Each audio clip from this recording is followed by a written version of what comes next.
Hi friends, welcome to our channel Mad Creations in Motors.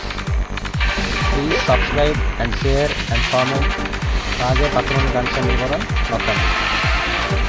Driver అన్నలకు తెలియజేయాల్సిన విషయం ఏంటంటే భారతదేశ ప్రభుత్వం జిఎస్టీ కొత్త జియో పాస్ చేసిన కదా, జిఎస్టీ తగ్గించింది పెంచింది. ఈ వీడియోల గురించి తెలుసుకుందాం.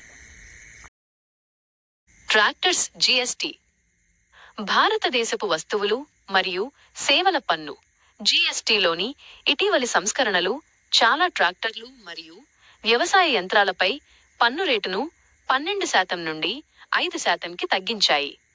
ఈ మార్పు సెప్టెంబర్ 22, 2025 నుండి అమలులోకి వచ్చింది. జిఎస్టీ 2.0 సంస్కరణలో భాగంగా భారతీయ రైతులకు వ్యవసాయ పరికరాలను మరింత సరసమైన ధరలకు అందించడం దీని ముఖ్య ఉద్దేశం. కొత్త జిఎస్టీ రేట్లు దేశవ్యాప్తంగా వ్యవసాయ యంత్రాలు మరియు సంబంధిత పరికరాలపై వర్తిస్తాయి. ట్రాక్టర్లు